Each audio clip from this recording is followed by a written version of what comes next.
నమస్తే. తాజాగా బెంగుళూరులో జరిగిన హత్య ఉదంతము. ఒక కూతురు కుటుంబాన్నే తల్లిని, తండ్రిని, చెల్లెల్ని గూడా లేపేసే ప్రయత్నం చేసింది. ఆల్మోస్ట్ ఇద్దరిని చంపేసింది. అలాగే తండ్రి మాత్రం తప్పించుకున్నాడు. తర్వాత అతని పరిస్థితి ఎట్లా ఉంది? ఈ కేసు డీటెయిల్స్ ఇప్పుడు మనకు 10 రోజులు, 15 రోజులు దాదాపు కావస్తుంది. మరి దీనికి సంబంధించి చాలా కొత్త విషయాలు బయటకొస్తూ ఉన్నాయి. సో, ఇప్పుడు ఈ కేసు డీటెయిల్స్ వింటే చాలా మందికి ఒక అవగాహన అనేది వస్తది. అంటే ఈ రకంగా చేయడం వల్ల ఇలా జరుగుతుందా? అమ్మో! అయితే ఇలా ఫాలో అవ్వకూడదు అనే ఒక ఆలోచన ఏమైనా రావచ్చు. ఇది అవేర్‌నెస్ వీడియోగా తీసుకోవచ్చు. మనతో పాటు సీనియర్ జర్నలిస్ట్ దాము బాలాజీ గారు ఉన్నారు. వారితో మాట్లాడదాం. సార్ నమస్తే. నమస్తే. సార్ యాక్చువల్‌గా సోషల్ మీడియా చూసాక చాలా మంది కొన్ని చేస్తున్నారు. అంటే గూగుల్ గాని, గ్రూక్ అని గాని, ఏఐ గాని అని అంటూ ఉన్నారు. సో, అంటే ఇప్పుడు అసలు ఈ మర్డర్‌కి దానికి ఏంటి సంబంధం అనుకోవచ్చు మనం? అంటే ఇక్కడ ముందుగానే డిస్క్లైమర్ ఏంటంటే మనకి మీడివల్ టైమ్స్ మధ్య యుగాల్లో హత్యలు భయంకరంగా జరిగేవి. ఇప్పటితో పోలిస్తే అప్పుడు ఎక్కువగా ఉండేవి. అప్పుడు ఏం సోషల్ మీడియా లేదు, సినిమాలు లేవు, ఏమీ లేవు, అయినా హత్యలు చేస్తున్నారు. సో హత్యలు చేయడానికి సోషల్ మీడియానో సినిమాలో కారణం అనేది అబద్ధం. అవి హెల్ప్ చేస్తాయి, టూల్స్. అప్పుడు కూడా ఎక్కడో వింటారు, లేకపోతే అప్పుడు నాటకాలు చూస్తారు, అప్పుడు ఇంకేదో మర్డర్ల గురించి చెప్పుకుంటారు, లేకపోతే బైరాగులు వస్తుంటారు, వాళ్ళేవో స్టోరీలు చెప్తారు, ఇలాగ రకరకాల దీంతో వింటారు. సో హత్యలు చేయడం అనేది బేసిక్ ఇన్స్టింక్ట్ కూడా, హ్యూమన్ బీయింగ్కి బేసిక్ ఇన్స్టింక్ట్ పేరుతో సినిమా కూడా వచ్చింది ఆ మధ్య. సో కాబట్టి హత్యలు సినిమాలు చూసి హత్యలు చేస్తున్నారనో, లేకపోతే సోషల్ మీడియాలు చూసి హత్యలు చేస్తున్నారంటే అది ప్రైమరీ కాదు. అది టెక్నాలజీని ఎలా వాడుతున్నారు, టెక్నాలజీకి ఉండే డబుల్ ఎడ్జ్డ్ నైఫ్ ఎట్లా పనిచేస్తుంది, తర్వాత ఎట్లాంటి జాగ్రత్తలు తీసుకోవాలి అనే విషయాలు మనం నేర్చుకోవాలి. అలాగే ఒక ఫ్యామిలీలో ఒక ఇష్యూలు వచ్చినప్పుడు దాన్ని ఎలా మనం, అంటే నేను చాలాసార్లు చెప్పేది ఏంటంటే కాన్ఫ్లిక్ట్ రెజల్యూషన్.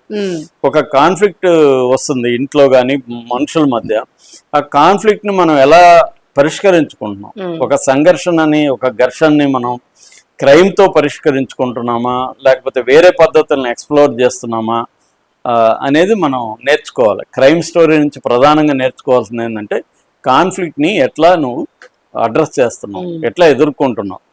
చాలామంది క్రైమ్తో ఎదుర్కొంటున్నారు. క్రైమ్తో ఎదుర్కోవడం వల్ల వీళ్ళ గోలు నెరవేరు. ఇప్పుడు ఒక మనిషిని చంపుతారు, చంపి వీళ్ళు ఏదో ఆశిస్తారు, ఆ ఆశించింది దొరకదు వీళ్ళకి. వీళ్ళ లైఫ్స్ కూడా రూయిన్ అయిపోతాయి, వీళ్ళ మీద డిపెండ్ అయిన పిల్లలు ఉంటే పిల్లలు రూయిన్ అయిపోతారు. ఇది కేవలం స్టూపిడిటీ, గ్రీడు, అత్యాశ, లేకపోతే వరస్ట్ దానికి ప్రిపేర్ అవ్వకపోవడం, ఇలాంటి కారణాల వల్లే మనకి ఎక్కువ స్టోరీస్లో జరుగుతుంది.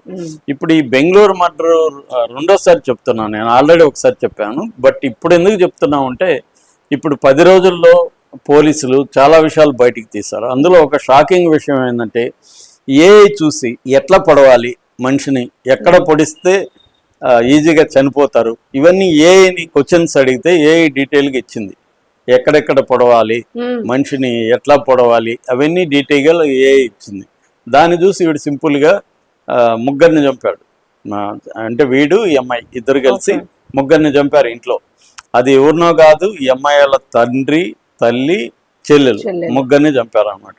సో అందువల్ల నేను ఏఐ గురించి ఎట్లా అసలు ఏఐ ఇస్తుందా, ఇలాగ ఇస్తే ఈజీ కదా, ఎవరైనా ఏఐ ఇప్పుడు నెట్లో ఎతకాలంటే చాలా టైం పడుతుంది, అది కరెక్ట్గా నీకు అనుకున్న ఆన్సర్ రాదు. అనుకో నువ్వేం అడిగితే అదే ఇస్తుంది.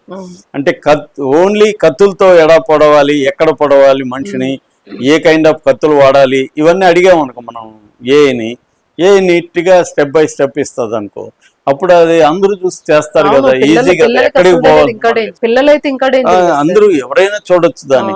సో దీన్ని ఎలా అర్థం చేసుకోవాలి, దీనివల్ల ఎలాంటి రిపర్కషన్స్ రాబోతున్నాయి అనేది మనం మాట్లాడుకోవడానికే నేను ఈ టాపిక్ మళ్ళీ రెండోసారి మాట్లాడుతున్నాను. బేసిక్గా ఒకసారి ఏం జరిగిందో చెప్పాలంటే, సోమసుందర్ అతను, వీళ్ళు తమిళోళ్ళు అండి, తమిళోళ్ళు కర్ణాటకలో సెటిల్ అయ్యారు. సోమసుందర్ 55 ఏళ్ళు, సాఫ్ట్వేర్ ఇంజనీర్. వాళ్ళ భార్య ముత్తులక్ష్మి 48 ఏళ్ళు. వాళ్ళకి 2 కూతుర్లు ఉన్నారు. పెద్ద కూతురు శ్వేత 24 ఏళ్ళు, చిన్న కూతురు సుప్రియ. ఆ అమ్మాయి డిగ్రీ చదువుతుంది, 18 ఇయర్స్. ఈ శ్వేత ఒక అబ్బాయిని లవ్ చేసింది, కెన్నెత్ అబ్బాయి పేరు. సో ఈ లవ్ వీళ్ళకి ఇష్టం లేదు. రెండోది శ్వేత కెన్నెత్ కొద్దిగా దాని ఏమంటారు, ఒక డిసిప్లైన్ లేకుండా ఇద్దరు ఇంజనీరింగ్ కాలేజీలోనే పరిచయం, అక్కడ నుంచే లవ్ స్టార్ట్ అయింది. తర్వాత ఇద్దరికి సాఫ్ట్వేర్ జాబ్లు వచ్చాయి. నిజానికి మామూలుగా అయితే ఐడియల్ ఫ్యామిలీ అండి. ఓకే. అంటే తండ్రి సాఫ్ట్వేర్ జాబ్, కూతురు జాబ్, సెటిల్ అయినా హ్యాపీగా ఉండాల్సిన ఫ్యామిలీ ఇది. నిజానికి చెప్పాలంటే చాలా మందికి ఇలాంటి ఫ్యామిలీ ఉంటే బాగుండు అనుకునే ఫ్యామిలీ. కానీ ఎక్కడో రాంగ్ స్టెప్ అయింది కదా. ముఖ్యంగా కెన్నెత్ దగ్గర అయింది. కెన్నెత్ అనేవాడికి విపరీతమైన బ్యాడ్ హ్యాబిట్స్ ఉన్నాయి. పబ్బులు, మందు, గోవాలు, డ్రగ్స్ ఇవన్నీ ఉన్నాయి. దాంతో ఈఎంఐకి కూడా అంటించాడు. సో ఇద్దరు కలిసి డబ్బులు సరిపోవట్లేదు, వీళ్ళకి సాఫ్ట్వేర్లో వచ్చే డబ్బులు సరిపోవట్లేదు. దాంట్లో 56 లక్షలు అప్పు చేసింది ఈఎంఐ వాడి కోసం. ఈఎంఐ ఏంటంటే వాడికి ఒక బానిసలాగా మారిపోయిందండి. చాలా మంది ముఖ్యంగా అమ్మాయిలు అబ్బాయిలకి కంప్లీట్ గా సరెండర్ అయిపోయి వాడి కోసం ఏమన్నా చేస్తారు. సో అలాగా ఈ అమ్మాయి మారిపోయింది. మారిపోతే ఇంట్లో వాళ్ళు దీన్ని డీల్ చేయడంలో ఫెయిల్ అయ్యారు. అంటే ఈ అమ్మాయిని అర్థం చేసుకొని వీళ్ళని ఎలా డీల్ చేయాలి అనే దగ్గర వాళ్ళు సరిగ్గా డీల్ చేయలేకపోవడంతో ఈ అమ్మాయిని అప్పటి నుంచి కూడా చాలా నీచంగా చూడడం, ఈ అమ్మాయిని తిట్టడం, ఇలాగా డీల్ చేస్తే ఈ అమ్మాయికి ఏమైపోయిందంటే తల్లిదండ్రుల నుండి కూడా నేను అనాథలాగా ఉన్నాను, నేను ఒక కేజీలో ఒక బందీఖానాలో ఉన్నట్టుగా నేను ఫీల్ అవుతున్నానని పోలీసులకి చెప్పింది ఈ అమ్మాయి. అంటే తల్లిదండ్రుల్ని ఒక ఎనిమిస్ లాగా చూడడం, తల్లిదండ్రులు కూడా ఈ అమ్మాయిని ఒక ఎనిమి లాగా చూడడం, నీచంగా చూడడం, ఒక పురుగులాగా ట్రీట్ చేయడం, అది ఈ అమ్మాయి హర్ట్ కి కారణమైంది. రెండోది ఫైనాన్షియల్ ప్రాబ్లమ్. సో ఇవన్నీ కలిసినాయి. దీంతో వీళ్ళు ఏం చేశారంటే వీళ్ళ అమ్మ, ముఖ్యంగా వీళ్ళ అమ్మకి వీళ్ళకి తమిళ్లో చాలా మంది, నేను తమిళనాడు బార్డర్ మాది, విమెన్ డామినేషన్ బాగా కనబడుతుంది. చాలా ఫ్యామిలీస్ లో విమెన్ డామినేట్ చేస్తుంటారు. అలాగే వీళ్ళ అమ్మ ఎక్కువగా ఈ అమ్మాయికి ఎనిమిలాగా ఉంది. సో అమ్మని చంపాలని డిసైడ్ అయ్యారు. డిసైడ్ అయ్యి వీళ్ళు ఒక ఇల్లు తీసుకొని ఉంటున్నారు, సింగిల్ బెడ్రూమ్ ఇల్లు తీసుకొని. ఆ రోజు ఆమెని పిలిపించారు. వాళ్ళిద్దరు కూడా ఆమె ఏం చేసింది, వాళ్ళిద్దరికి చెప్పింది, భర్తకి చిన్న కూతురికి. వాళ్ళు సరే నువ్వు వెళ్ళు, మేము ఒక గంట తర్వాత వస్తామని చెప్పారు. ఈమె వచ్చి వాళ్ళు కూడా వస్తారు గంట తర్వాత అని చెప్పారు. ఈ లోపల ఏమనుకున్నారంటే వీళ్ళు ఈమెను వేసేద్దాము అనుకున్నారు. అనుకొని అంతకుముందే ప్లాన్ ఉంది, ప్రిపేర్ అయ్యారు. ప్రిపేర్ అయ్యే వీళ్ళు సపరేట్గా ఒక సింగిల్ బెడ్రూమ్ తీసుకోవడం కూడా ఈ హత్యల కోసమే తీసుకున్నారు. తర్వాత ఖాళీ చేసి వెళ్ళిపోదామని. వీళ్ళది వేరే ఉంది యాక్చువల్గా. తీసుకొని వీడు స్టడీ చేశాడు ఏఐలో. అది నేను ఏఐ గురించి తర్వాత చెప్తాను. స్టడీ చేశాడు. సో ఆమె వచ్చింది, మాట్లాడుతుంది. సరే మాట్లాడదాంలే, ఇంకా వాళ్ళు కూడా వచ్చినాక మాట్లాడదాము ఇష్యూలు, అంటే 56 లక్షల డబ్బులు ఇవన్నీ వాళ్ళిద్దరు కూడా వచ్చినాక మాట్లాడదామని అన్నారు. సో ఆమె లేజర్లీగా టీవీ చూసుకుంటా ఉంది. సడన్ గా ఇతను వెళ్ళి అటాక్ చేశాడు. ఫస్ట్ మెడ మీద పొడిచాడు. ఇతను చూశాడు కదా, చదివాడు కదా ఎక్కడ పడవాలి, మెడ మీద పొడిచాడు. ఆమె కూలిపోయింది. ఈ కూతురు చూస్తూ ఉంది. కూతురు పడవలేదు, చూస్తూ ఉంది ఇవంతా. అంటే ఆ అమ్మాయి ఏదో వేడుకు చూసినట్టు చూస్తుంది. సో ఇతను ఇంకా కత్తితో మెడ మీదనే కట్టకట అని పొడిచేసరికి అది చనిపోయింది. దాంతో ఈ లోపల వీళ్ళు బాడీని క్లీన్ చేసి దాన్ని బయటికి తీసుకెళ్దాం అనుకున్నారు. ఈ లోపల బిల్లు మోగింది. సో గుంతలో చూస్తే దాని కంతలోంచి తండ్రి, అతను గంట తర్వాత వస్తానన్నాడు, ఇప్పుడే వచ్చేసాడు. మేబీ అతనికి చావు రాసిందంటారే అలాగే.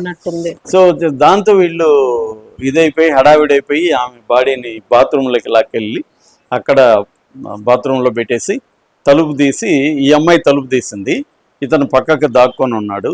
ఈ అమ్మాయి దిగాను, అతను ఎంటర్ అయ్యాడు కదా, వెనక నుంచి మెడ మీద కొట్టాడు తండ్రి. అయితే అతను కొద్దిగా బలంగా ఉన్నాడు, కొంచెం ఇమ్మీడియట్ గా అతను, అంటే ఆ పొడవడంలో ఇతను లోతుగా పొడవలేకపోయాడు. దాంతో ఇతను దొబ్బేసి పరిగెత్తపోతే మళ్ళీ వెనక నుంచి కొట్టాడు మెడ మీద. అప్పటికి బాగా పడిపోయింది గాయం. అయినా కూడా అతను కిందికి వెళ్ళి అరుస్తూ వెళ్ళాడు. ఈ లోపల అతను వెళ్ళిన విషయం తెలియకుండా లిఫ్ట్ లో కూతురు వచ్చింది ఇంట్లోకి. ఇతను వెళ్ళి అరుస్తూ కింద పడిపోవడం అది జరిగితే ఈ లోపల కూతురు వచ్చింది కదా. కూతుర్ని మాత్రం ఈసారి అక్క ఫస్ట్ అటాక్ చేసింది. అక్క అటాక్ చేసి అమ్మాయిని కొట్టింది. దాంతో ఇతను వచ్చి పొడిచాడు. ఇద్దరు కలిసి చంపారనమాట కూతుర్ని మాత్రం, చిన్న అమ్మాయిని, సుప్రియ అనే అమ్మాయిని. సో ఇతను వెళ్ళి పడిపోయాడు. ఈ లోపల వీళ్ళు బైక్ తీసుకొని పారిపోయారు. బైక్ తీసుకొని తమిళనాడు, ఇద్దరు బైక్ లో పాండిచ్చేరి వైపు వెళ్ళారు. అక్కడ మధ్యలో బైక్ పెట్రోల్ అయిపోయి ఆగిపోయింది. దాంతో బైక్ని అక్కడ పడేసి అక్కడ బస్ ఎక్కి వెళ్ళారు. అక్కడ వీళ్ళిద్దరేమో పాండిచ్చేరికి వెళ్ళిపోయి అక్కడ నుంచి విడిపోయారు. ఇద్దరు ఒకే దగ్గర ఉంటే దొరికిపోతాం విడిపోయి వెళ్ళిపోయారు. తర్వాత ఇక్కడ ఏమైంది, పోలీసులకు ఫోన్ చేశారు. పోలీసులు వచ్చి తనని హాస్పిటల్కి తీసుకెళ్లారు. వాంగ్మూలం ఇచ్చాడు ఇతను తండ్రి, ఇట్లా మేము చర్చలకు వచ్చాం, వాళ్ళిద్దరు పొడిచారు, అంటే అతను పొడిచాడు, ఆమె కూడా పట్టుకునేందుకు కూతురు కూడా అని.